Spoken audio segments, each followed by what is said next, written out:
Good morning friends, आप सबों का हमारे चैनल एके ट्यूटोरियल्स में स्वागत है। आज जो टॉपिक हम लोग स्टडी करने जा रहे हैं वो है VAC1 वैल्यू एडेड कोर्स 1 स्वच्छ भारत सेमेस्टर 1 के छात्रों के लिए, बैचलर इन आर्ट्स BA के स्टूडेंट्स के लिए ये वीडियो बेनिफिशियल है। आइए हम लोग इस टॉपिक को स्टडी करते हैं। स्वच्छ भारत के लिए जन जागरूकता क्यों आवश्यक है?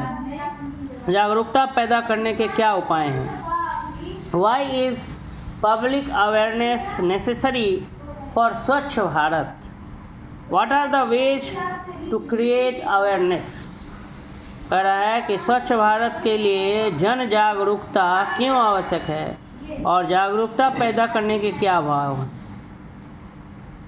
क्या उपाय हैं। Why is public awareness necessary for Swachh Bharat? What are the ways to create awareness? स्वच्छता एवं सफाई को जीवन का अंग बनाने के लिए, आइए उत्तर देखते हैं। स्वच्छता एवं सफाई को जीवन का अंग बनाने के लिए जागरूकता एवं व्यवहारात्मक बदलाव की बहुत ज़रूरत है। इसके लिए सूचना, शिक्षा एवं संचार या कहें संप्रेषण बहुत ही महत्वपूर्ण है। कितने ही गांव निर्मल हो जाएं, कितना ही पैसा स्वच्छता के ऊपर खर्च कर लें, अगर नागरिक स्वच्छता को स्वयं नहीं अपनाते तो स्वच्छता में सफलता पाना क्या है, मुश्किल है। कह रहा है स्वच्छता और सफाई ये जीवन का अंग बनाना बहुत ज़रूरी है। ये हम सभी का जीवन का क्या है, एक अंग है और इसको समझना ज़रूरी है। इसके लिए लोगों को जागरूक करने की आवश्यकता है, क्योंकि सरकार जितना भी योजना ला ले, जितने भी पैसा जो है स्वच्छ भारत अभियान में खर्च कर दे, अगर इंसान, व्यक्ति, अगर नागरिक जो है देश का, अगर स्वच्छता को नहीं अपनाते हैं तो फिर जो है ये इस मिशन में सफलता पाना मुश्किल है और स्वच्छता को पाना मुश्किल है। महात्मा गांधी स्वच्छता को भगवान के बाद दूसरे स्थान पर रखते थे। महात्मा गांधी जो थे वो स्वच्छता को भगवान के बाद दूसरे स्थान पर रखते थे। उनकी कथनी एवं करनी में कोई अंतर नहीं था। स्वच्छता उनके लिए जीवन का अंग था। क्या हमारी भी कथनी एवं करनी में कोई अंतर नहीं है? क्या हम समाज की जगह को अपनी जगह समझकर उसकी साफ सफाई करते हैं? यह सब बहुत कुछ इस बात पर निर्भर करता है कि हमें व अन्य को सफाई एवं स्वच्छता के बारे में कैसे बताया गया है। इस बात पर भी निर्भर करता है कि हमें व अन्य को सफाई एवं स्वच्छता के बारे में कैसे बताया गया है, कैसे समझाया गया है। अतः सूचना, शिक्षा एवं संचार लोगों में साफ सफाई की आदतों और पर्यावरण स्वच्छता लाने में महत्वपूर्ण भूमिका निभाता है। स्वच्छता के बारे में जागरूक एवं व्यवहारात्मक बदलाव के अंतर्गत मुख्य रूप से स्वच्छता और साफ सफाई संबंधी आदतों पर ध्यान केंद्रित किया जाता है। पहला बिंदु है शौचालयों को बनाना व उनका प्रयोग। दूसरा है बच्चों के मल का सुरक्षित निपटान। तीसरा है शौच के बाद, भोजन से पहले और बच्चों के मल मूत्र के निपटान के बाद साबुन से हाथ धोना। चौथा है पेयजल का सुरक्षित भंडारण व रख रखाव। पीने का पानी उसको सुरक्षित तरीके से रखना और उसका रख रखाव, और कचरे का उचित निपटान। व्यवहारात्मक बदलाव को 3 चरणों में विभाजित कर प्रत्येक चरण के मुख्य उद्देश्य हैं। पहला, सूचना प्राप्त करने वाले लोग कौन हैं, लोगों को किस तरह की सूचना देनी है और लोगों को जानकारी देने का तरीका क्या है।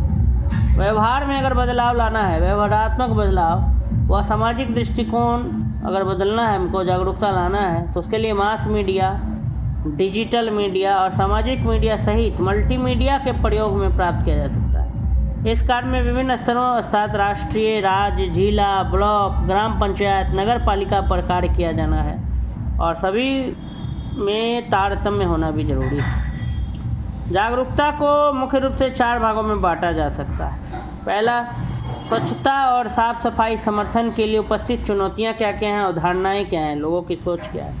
दूसरा, स्वच्छता और साफ सफाई समर्थन के लिए संचार का उद्देश्य एवं दृष्टिकोण क्या होगा। इसमें राष्ट्रीय स्तर, राज्य स्तर या मुख्य रूप से जिला एवं नीचे के स्तर होंगे। तीसरा, संचार को कैसे क्रियान्वित किया जाए। इसके अंतर्गत विभिन्न स्तर पर योजना और आदि शामिल होंगे। निगरानी एवं मूल्यांकन की रूपरेखा क्या होगी। उपरोक्त बातों पर विस्तार से चर्चा करते हैं। स्वच्छता को अमल में लाने के लिए व्यवहारात्मक बदलाव बहुत ज़रूरी है। अगर स्वच्छता को हमारे अपने जीवन में अपनाना है तो उसके लिए व्यवहार में बदलाव पहले बहुत ज़रूरी है। इसी संदर्भ में डॉक्टर पूर्ण सिंह, सहायक प्रोफेसर, हरियाणा ग्रामीण विकास संस्थान, नीलाखेड़ी, करनाल ने माननीय प्रधानमंत्री को स्वच्छ भारत मिशन को सफल बनाने के लिए पत्र के माध्यम से सुझाव दिए हैं। इस पत्र में जनगणना 2011 के अनुसार शौचालयों की स्थिति, 5 वर्षों के दौरान किए जाने वाले कार्यों को, आवास, कमरा, क्षमता वर्धन आदि के बारे में सुझाव दिए गए। लेकिन इस पत्र में फोकस व्यवहारात्मक बदलाव पर है। स्वच्छता का मुद्दा न होता तो इतना धन से संबंधित है और न ही शौचालय के निर्माण से। यह मामला तो सीधे तौर पर मानव व्यवहार एवं रहन सहन के तौर तरीकों से जुड़ा है। डॉक्टर कर्ण सिंह का पत्र इस संबंध में महत्वपूर्ण सामग्री है। पत्र की प्रति जो है अनुबंध 1 में दी गई है। स्वच्छता का जीवन के विभिन्न पहलुओं पर विपरीत प्रभाव पड़ता है। समाज में स्वच्छता लाने के लिए उसके प्रति मांग पैदा करनी जरूरी है ताकि समाज के अंदर खुले में शौच करने की जो सामाजिक स्वीकृति है उसको तोड़ा जाए। ऐसा करने के लिए व्यक्तिगत एवं सामाजिक स्तर पर बदलाव लाने की ज़रूरत है।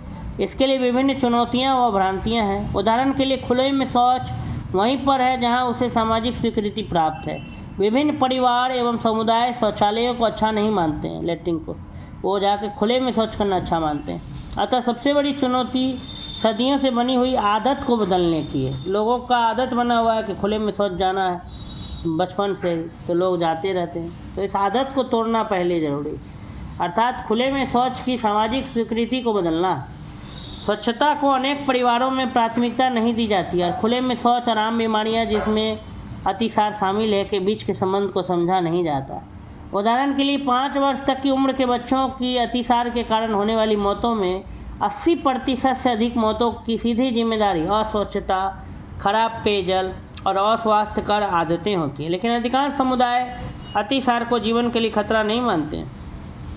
खुले में शौच को स्वीकार करने का तात्पर्य है कि लड़कियों और महिलाओं को दिन में कैद रहने के साथ साथ विभिन्न उत्पीड़न, बलात्कार, बीमारी और दुर्घटना, सांप काटने का खतरा भी रहता है। खुले में अगर शौच जाएंगे तो लड़कियों और महिलाओं को जो है उनके साथ उत्पीड़न हो सकता है, उनके साथ बुरा हो सकता है, बीमारी और दुर्घटना भी हो सकती है, सांप भी काटने का खतरा रहता है। एक उदाहरण यहाँ पर दिया जा रहा है कि बदायूं में देर में शौच जाने से बलात्कार इसका एक उदाहरण है। फिर भी परिवार एवं समुदाय जो है खुले में शौच को उचित समझते हैं। पिता, माता और बच्चों की देखभाल करने वाले बच्चों के मल का नुकसानदेह नहीं मानते। मल को बाहर खुले में फेंकने और उसका समुचित निपटान न करने का आम चलन है। देखभाल करने वाले लोग बच्चों और शिशुओं के मल को साफ करने के बाद अपना हाथ साबुन से नहीं धोते, जबकि 1 ग्राम मल में लगभग 1 करोड़ विषाणु, 10 लाख जीवाणु होते हैं। उपरोक्त उदाहरण से अंदाज़ा लगाया जा सकता है कि समस्या कितनी गंभीर है, लेकिन परिवारों एवं समुदायों को परवाह नहीं है। लोगों को खराब स्वच्छता और खासकर शौचालय का इस्तेमाल न करने तथा साफ सफाई संबंधी महत्वपूर्ण आदतों को न अपनाने से स्वास्थ्य को होने वाले खतरे की जानकारी जो है होने के बावजूद वे अस्वास्थ्यकर प्रथा को बरकरार रखते हैं। यहाँ पर प्रथा जानकारी को नज़रअंदाज कर देती। शौचालय उपलब्ध होने का तेज